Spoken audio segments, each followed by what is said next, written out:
दे यार।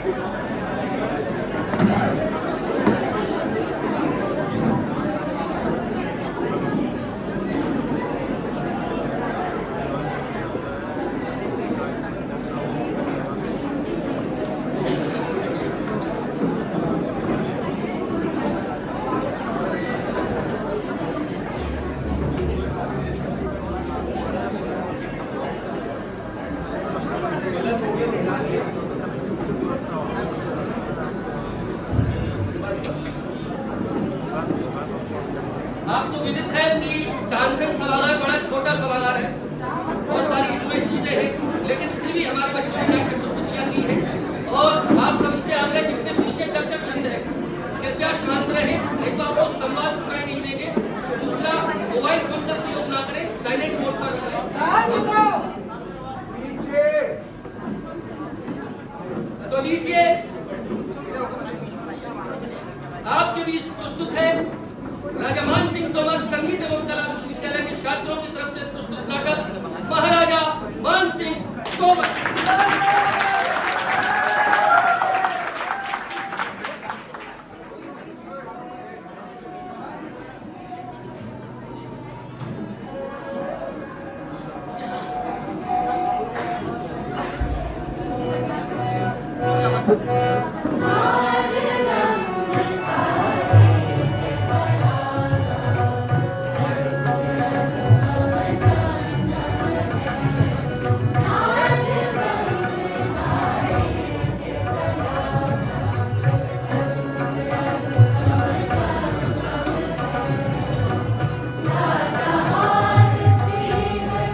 नमस्कार। ग्वालियर की धरती, त्याग, बलिदान और वीरों की धरती। इस पवित्र माटी की रक्षा के लिए न जाने कितने वीरों ने अपना सर्वस्व न्यौछावर कर दिया। ये धरती कला, संगीत, वैभव और स्वाभिमान की धरती। ये जो आप देख रहे हैं, ये पत्थरों से बना केवल एक किला नहीं, ये ग्वालियर की आत्मा, परंपरा और प्रतिष्ठा। ये है ग्वालियर का युगों पुराना पहरेदार किला। इसकी दीवारों ने तलवारों की टकराहट सुनी, वीरों का रक्त देखा है, दुश्मनों की पराजय देखी है और संगीत की वो मधुर ध्वनियां भी सुनी है, जो समय की रेखा के पार होकर अमर हो। ये किला इतिहास के धरातल में डूबी धरती का अकेला साक्षी है। इसने क्या क्या नहीं देखा, मानव और मानवता की महत्वाकांक्षाओं की गगनचुंबी ऊंचाइयां, उसी मानव की पतन की अटल गहराइयां। इसकी आंखों के सामने युग बीते, राजा, रंग, वीर योद्धा और मुक्त कंठ कवि जीवित इतिहास की पटकथा लिखते गुजर गए और अपनी अपनी भूमिकाएं अदा करते मातृभूमि पर अमर हो गए। ये कोई साधारण किला नहीं, इस किले से हिंदुस्तान के भाग्य से संबंधित कई महत्वपूर्ण निर्णय हुए। प्राचीन और मध्यकाल में बहुत से राजाओं और साम्राज्यों की लहर ग्वालियर से होकर गुजरी और जाहिर है कि उनमें से कुछ तो अपनी छाप भी छोड़ गए। दिल्ली में तख्त-ओ-ताज पलटते तो असर ग्वालियर पर भी पड़ता था। आज इस महान इतिहास के पन्नों में से एक महान कहानी आपको सुनाते हैं। ग्वालियर पर लगभग 200 वर्ष तक तोमर वंश ने राज किया। जब सन 1450 में महाराज डुगरेंद्र सिंह का राज तिलक हुआ, तो तोमर वंश इस राज्य क्षेत्र में एक महत्वपूर्ण शक्ति बन गया। 1486 में तख्त पर एक राजा बना, जिनमें कुशल शासक के सभी गुण। महाराज कुशल शासक तो थे, राजनीति में भी निपुण थे। वे सहनशील व जोड़-तोड़ की नीति में भी कोई मिसाल नहीं। वे कल्पनाशील भी थे और कला के परम उपासक व संरक्षक। ये सब तो उनके था। वे कला प्रेमी और कला मर्मज्ञ भी थे। मान सिंह था उनका नाम।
हाँ महाराज, महाराज वो कोई साधारण बालक नहीं है। उनके जीवन में अनेक युद्ध होंगे, वो अपने राज की रक्षा करेंगे। उनका नाम दूर दूर तक आदर और सम्मान के साथ लिया जाएगा महाराज, लिया जाएगा। तब तो उनका नाम भी वैसा ही होना चाहिए राजपुरोहित जी। हाँ महाराज, मान सिंह कहलाएंगे वो। मान सिंह अपने नाम के अनुरूप सिंह के समान साहसी और बुद्धिमान होंगे महाराज, बुद्धिमान होंगे। मान सिंह, मेरा पुत्र राजकुमार मान सिंह। राजकुमार मान सिंह की जय, राजकुमार मान सिंह की जय, राजकुमार मान सिंह की जय।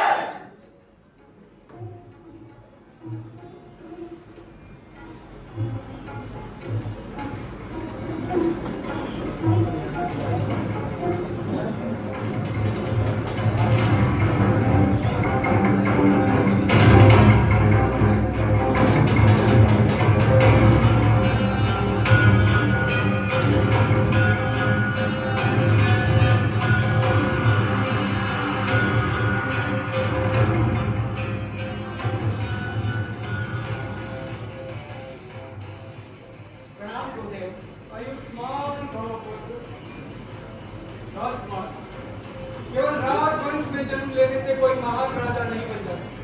महान बनने के लिए तप, त्याग और अनुशासन आवश्यक होते हैं। गुरुदेव, मैं ऐसा राजा बनना चाहता हूँ जिसके नाम से शत्रु भयभीत है और प्रजा गर्व का अनुभव करे। तो पहले अपने मन पर विजय प्राप्त करो। जो अपने मन पर विजय प्राप्त कर लेता है वो इस संसार पर भी विजय प्राप्त कर सकता है। जो आज्ञा गुरुदेव।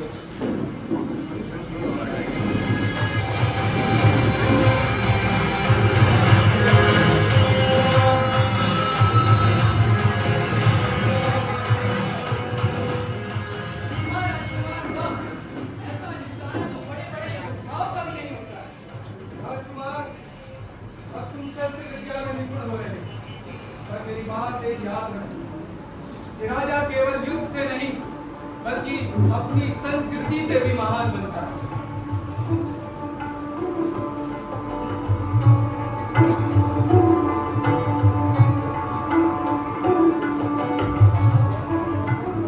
गुरुदेव, ये संगीत कितना मधुर सुनाई दे रहा है। ऐसा लग रहा है जैसे मन को शांति दे रहा है। यही संगीत मनुष्य को क्रोध से दूर ले जाता है पुत्र। जिस राज्य में कला जीवित रहती है वो राज्य कभी नष्ट नहीं होता। तब मैं प्रतिज्ञा करता हूँ गुरुदेव कि अपने राज्य में शस्त्र और शास्त्र दोनों का समान सम्मान करूंगा। मुझे तुमसे यही आशा है पुत्र। आओ।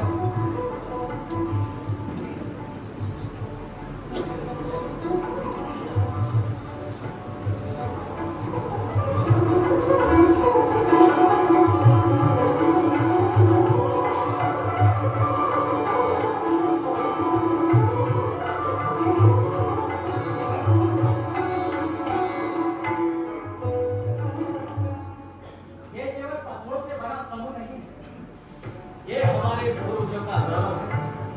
यदि कभी इस पर संकट आया तो मैं अपने प्राण देकर देश की रक्षा करूंगा। राजकुमार की जय। राजकुमार, गुप्तचरों से सूचना प्राप्त हुई है कि दिल्ली की सल्तनत अपनी शक्ति बढ़ाने जा रही है। अनेक राज्यों पर उसका अधिकार होता जा रहा है। तो अगला लक्ष्य उसका ग्वालियर भी होगा। संभव है राजकुमार। तो उन्हें ये भी जान लेना चाहिए कि ग्वालियर कभी झुकना नहीं जानता। जी राजकुमार।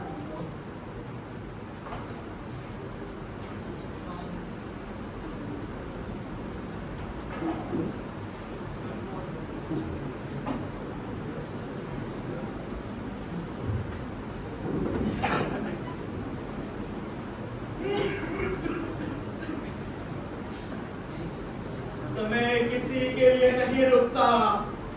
अतः मुझे लगता है कि ग्वालियर को अब एक नए शासक, एक नए उत्तराधिकारी की आवश्यकता है। महाराज, राजकुमार मानसिंह हर दृष्टि से योग्य है। अब राजकुमार मानसिंह ही हमारी आशा है। आओ। प्रणाम पिताश्री। आयुष्मान पिताश्री, क्या आपने मुझे बुलाया? मान सिंह, आज से ग्वालियर राज्य का भार तुम्हारे कंधों पर होगा। क्या तुम इस उत्तरदायित्व के लिए तैयार हो? पिताश्री, यदि मातृभूमि की रक्षा के लिए मुझे अपने प्राण भी न्यौछावर करने पड़े तो भी मैं पीछे नहीं हटूंगा। मुझे तुमसे यही आशा थी। आओ, आज से इस सिंहासन पर तुम विराजमान होगे। राजपुरोहित जी,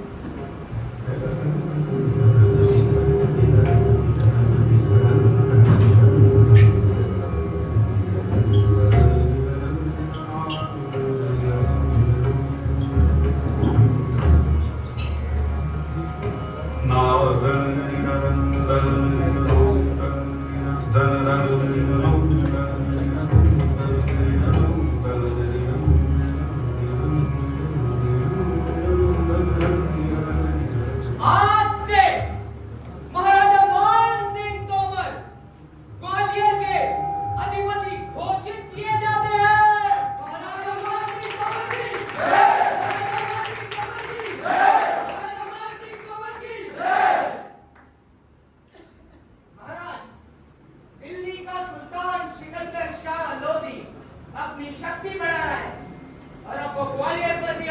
आधिपत्य जमाना चाहता है।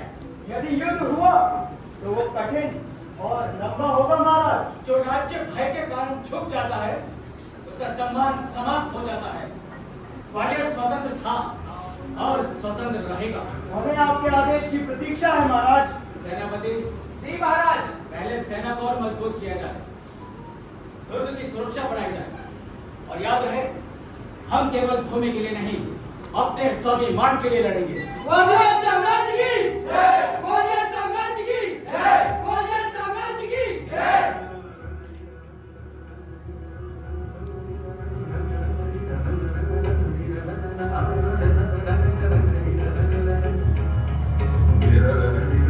महाराजा मानसिंह तोमर जितने वीर, साहसी, पराक्रमी और दूरदर्शी थे, उतने ही कला प्रेमी, कला मर्मज्ञ और प्रेम के उपासक थे। ग्वालियर अंचल में महाराजा मानसिंह तोमर व गुजरी रानी मृगनयनी का नाम बड़े आदर और सम्मान के साथ लिया जाता है। प्रसिद्ध इतिहास लेखक डॉक्टर वृंदावन लाल वर्मा ने मृगनयनी नाम से अपने एक ऐतिहासिक और चर्चित उपन्यास में लिखकर इस पर काफी गहराई से प्रकाश डाला है। लोग आज भी गुजरी सुंदरी निन्नी यानी मृगनयनी और राजा मानसिंह तोमर की प्रेम कहानी बड़े चाव से सुनाते हैं। एक बार राजा मानसिंह तोमर राय गांव के जंगलों में शिकार खेलने गए। तभी उन्होंने मृगनयनी को जंगली भैंसों के सींग पकड़कर घूमते हुए देखा। उसी क्षण राजा मानसिंह ने मृगनयनी को अपनी रानी बनाने का प्रण किया। उस सुंदर गुजर कन्या के नैसर्गिक सौंदर्य को देखते हुए राजा मंत्रमुग्ध हो गए। इसी संदर्भ में खड़ग राय लिखते हैं, राई अहीरे ऊपर प्रीति, खेले खूब नहीं रस रीति।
मुझे आपकी शर्तें स्वीकार करके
ऐतिहासिक प्रमाणों, जनश्रुतियों व इतिहास अभिलेखों के आधार पर कहा जा सकता है कि मृगनयनी जैसी दूसरी बहादुर कन्या इस पूरे अंचल में ना ही देखी और ना ही सुनाई दी गई।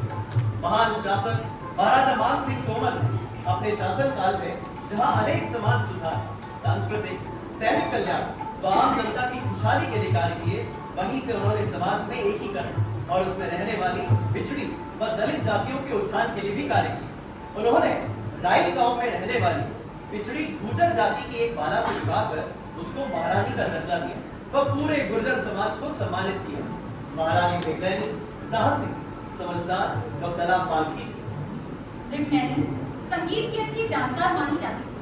बैजू गुजरी के संगीत गुरु, उसी के नाम से उसने गुजरी हुई तो मंगल गुजी आखिरी रात की रचना की। एक पद में बैजू वर्णन करते हुए लिखते हैं, सुंदर अति नवीन नवीन महाचतुर मृगनयनी मनहरणी चंपक वर्णी हार।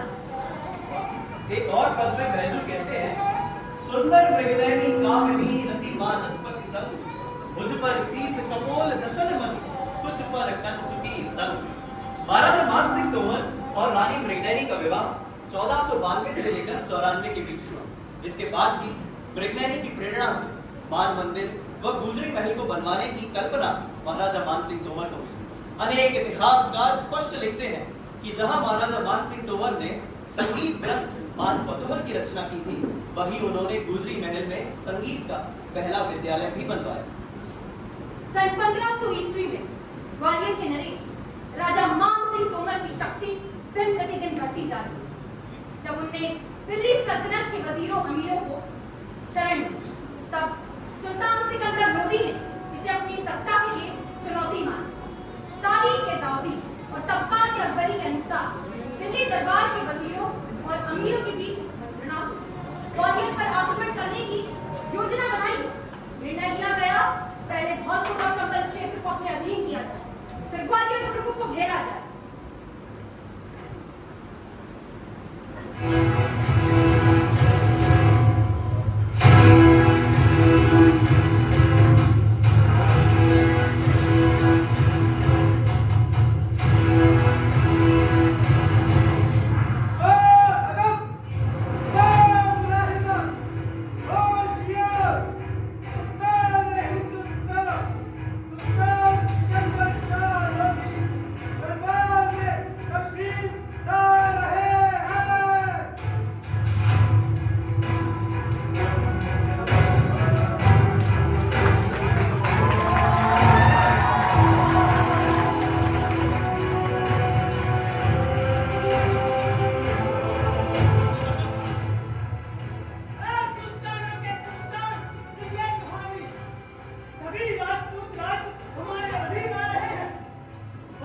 अभी ग्वालियर का किला हमारे सामने सिर उठाए खड़ा है।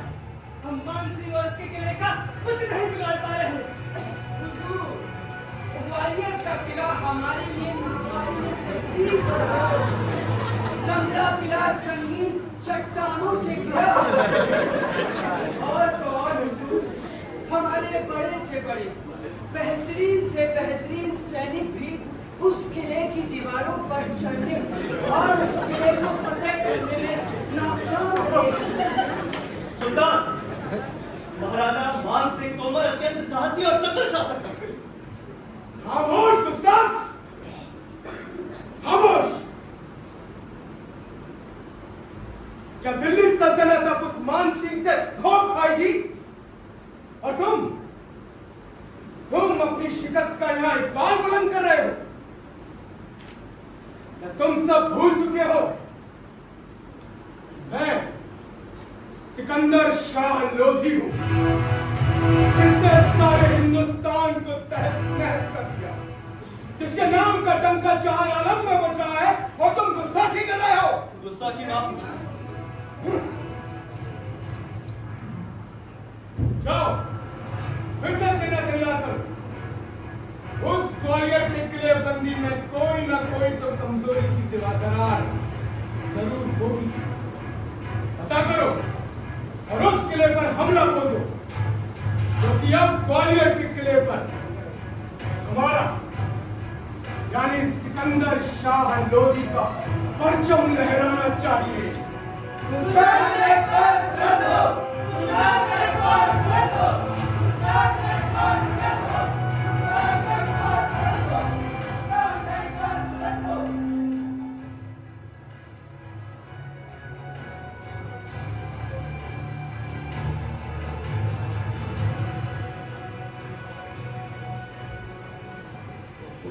महाराज, लोधी की सेना संख्या में अधिक है और उनके पास भारी घुड़सवार सेना भी है महाराज। युद्ध में सेना की संख्या से अधिक उसका मनोबल और कौशल काम आता है सेनापति। जी महाराज।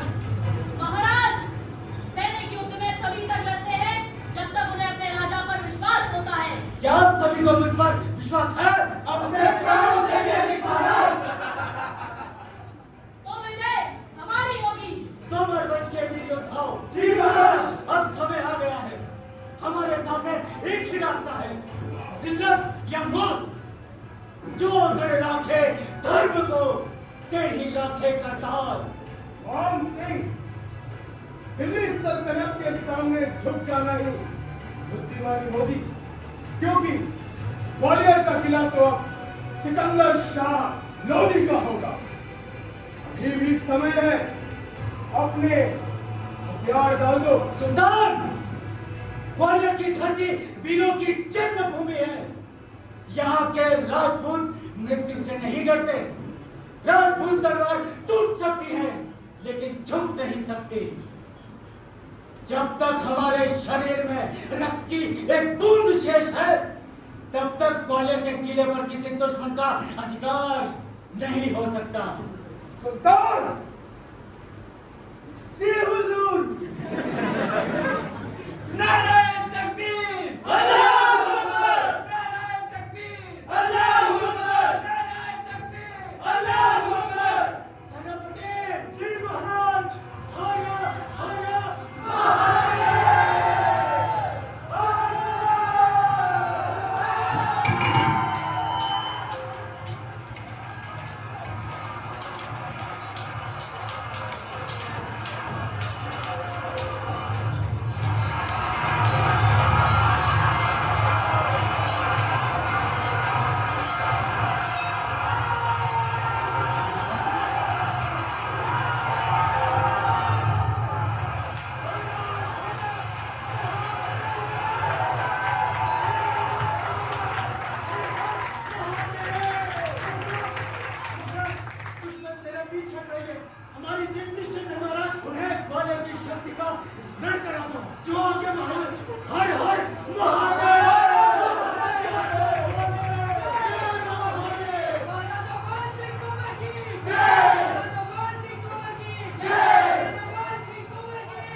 चलती रही।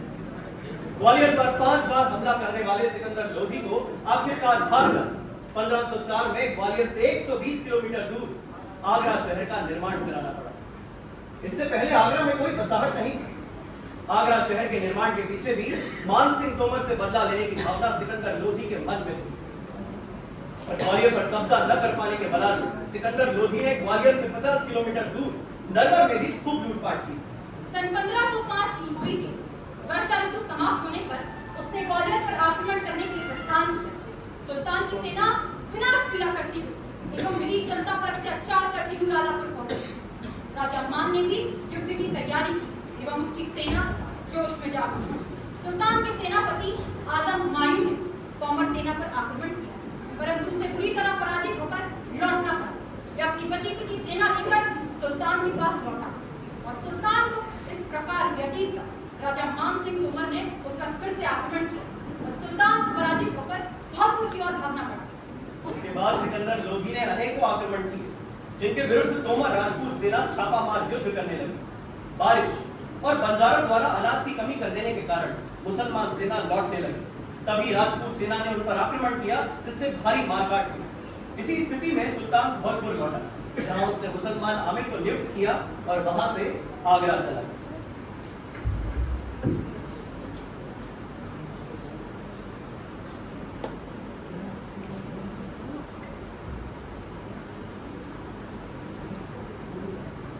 भाइयों, हिंदुस्तान में महल तो होती है, इसके जैसा नायाब और सुंदर महल मैंने अपने जीवन में दूसरा नहीं देखा। बहुत सुंदर, बहुत खूब।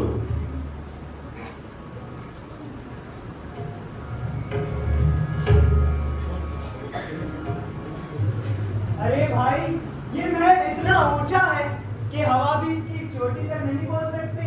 सही बात है, सही बात है।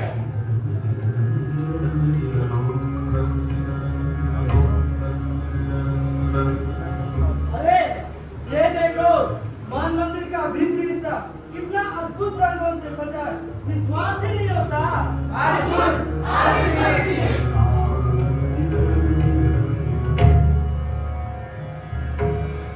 अरे अरे, ये खूबसूरत नक्काशी तो देखो, और जरा इन दीवारों पर लगे रंगों की चमक तो देखो। शानदार, शानदार।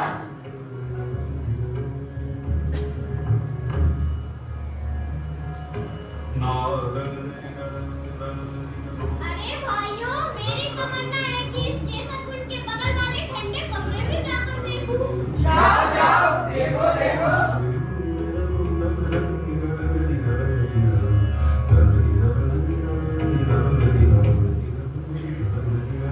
सुना है महारानियां सोने के खंभों पर लगे रेशम के झूले में झूलती हैं। हाँ।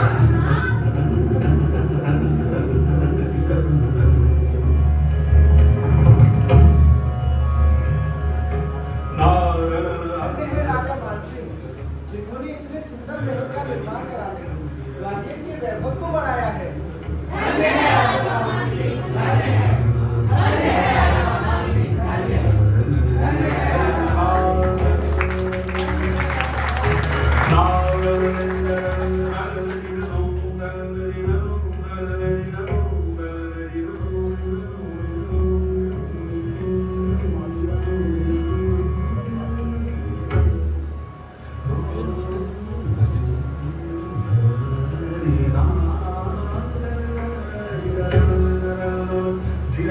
महाराज, आप कुछ चिंतित प्रतीत हो रहे हैं। रानी, राजा का मन कभी पूर्णतः निश्चिंत नहीं होता। प्रजा की सुरक्षा और राज्य की मर्यादा हर क्षण साथ चलती है। महाराज, परंतु आपके नेतृत्व में ग्वालियर सुरक्षित है। प्रजा आपको पिता के समान मानती है। रानी, राज्य केवल तलवार से नहीं चलता। न्याय, प्रेम और संस्कृति भी उतनी ही आवश्यक है। हाँ बेटा। प्रणाम गुरुदेव। आपके सानिध्य में ग्वालियर कला, संगीत एवं स्थापत्य की नई पहचान बन रहा है। युद्ध राज्य की रक्षा करता है बेटा। और संगीत आत्मा की। मेरी इच्छा है कि ग्वालियर कला एवं संस्कृति में विश्व धरोहर की पहचान करें। अति उत्तम महाराज, अति उत्तम। राजा मानसिंह गुणीजन पालक, ग्वालियर राजन संगीत को धाम, नाद ब्रह्म की सुरसरी विराजे, बैजू गावत आठो याम, बैजू गावत आठो याम, बैजू गावत आठो। भ्रष्टाचार है महाराज, इसीलिए आप बाकी सभी राजाओं से विशिष्ट हैं। आप युद्ध कौशल में भी निपुण हैं, साथ ही कला और संगीत में भी। और ये मैंने तुमसे सीखा है मृगनयनी। तुम्हारी आंखों में अद्भुत साहस और हृदय में करुणा। महाराज, यदि पत्नी अपने पति के साथ हर परिस्थिति में ना खड़ी हो तो उसका प्रेम अधूरा रहता है। मृगनयनी, मैंने जब पहली बार तुम्हारा साहस सौंदर्य देखा था, मैं तभी समझ गया कि तुम कोई साधारण नारी नहीं हो। महाराज, मृगनयनी, एक दिन समय बदल जाएगा, राजवंश भी बदलेंगे, लेकिन यदि ग्वालियर का गौरव जीवित रहा तो हमारा जीवन भी सफल होगा।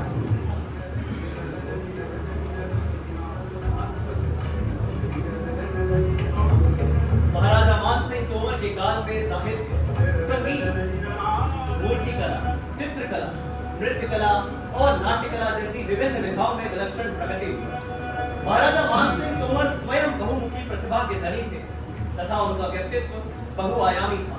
वो एक और वीर योद्धा थे जिसने सिकंदर लोधी के ग्वालियर विजय के स्वप्न को तोड़ दिया, तो दूसरी ओर श्रृंगार और लालित्य से परिपूर्ण नायक थे जिनकी मृगनयनी के साथ प्रणय कथाएं आज भी संपूर्ण क्षेत्र में प्रचलित हैं।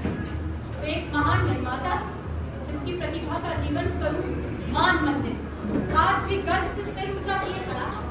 वे एक महान संगीत प्रेमी भी थे जिसने न केवल नायक बैजू जैसे महान संगीतकारों को संरक्षण दिया बल्कि खुद महान विद्वान जैसे महान संगीत ग्रंथ की रचना की। महाराजा मानसिंह तोमर का काल golden age of Tomar rule कहा जाता है। वहीं प्रख्यात इतिहास लेखक करिश्ता ने भी राजा मानसिंह तोमर को वीर, योग्य व कला संस्कृति का बारकी बताया। महाराजा मानसिंह तोमर ने इस संपूर्ण क्षेत्र को संस्कृति, साहित्य, संगीत और वास्तुकला के एक जीवंत केंद्र में बदल दिया। राजा मानसिंह तोमर द्वारा प्राचीन कलाओं के संरक्षण के प्रथम संगीत विद्यापीठ की स्थापना जिसी के फलस्वरूप मध्य प्रदेश के ग्वालियर में सन वर्ष 2008 में संगीत एवं कला विश्वविद्यालय की स्थापना, जो कि आज हमारे बीच विद्यमान, जो कि न सिर्फ प्रदेश के बल्कि पूरे देश के लिए प्रेरणा का स्रोत बनता जा रहा है। विश्वविद्यालय अध्ययनशाला के अतिरिक्त ग्वालियर शहर में 15 एवं संपूर्ण प्रदेश में 150 से अधिक संबद्ध महाविद्यालय, जिनमें कुल मिलाकर लगभग 15,000 विद्यार्थी संगीत, ललित कला, नृत्य कला और नाट्य कला जैसी विभिन्न विधाओं में शिक्षा दीक्षा ग्रहण कर विश्वविद्यालय को नवीन ऊंचाइयों तक ले जाने का प्रयास कर रहे हैं, जिसके फलस्वरूप और महाराजा मानसिंह तोमर की प्रेरणा से आज ग्वालियर शहर को यूनेस्को द्वारा world heritage city of music का भी दर्जा मिला। विश्वविद्यालय एवं सभी संबद्ध महाविद्यालय एक परिवार की तरह जुट होकर प्रदेश शासन और संस्कृति विभाग के विशेष सहयोग से विश्वविद्यालय को नवीन ऊंचाइयों तक ले जाने का प्रयास कर रहे हैं। जय विश्वविद्यालय, जय महाराजा मानसिंह तोमर। आइए इस कला मंदिर को करें हम नमन, करें हम नमन, करें हम नमन।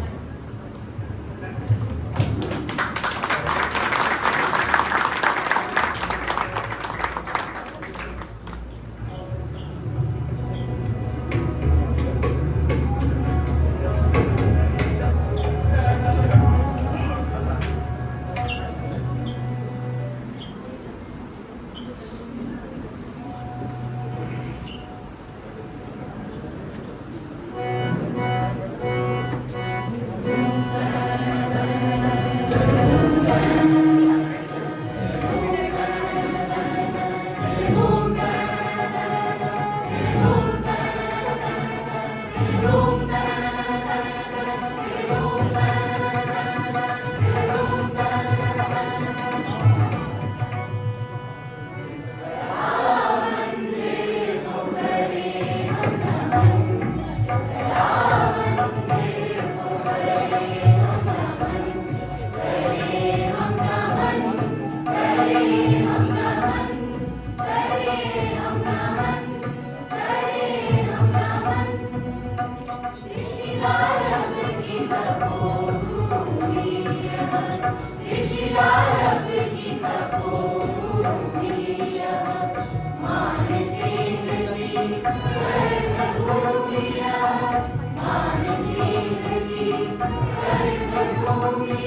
बहुत बहुत धन्यवाद। अगली प्रस्तुति की तरफ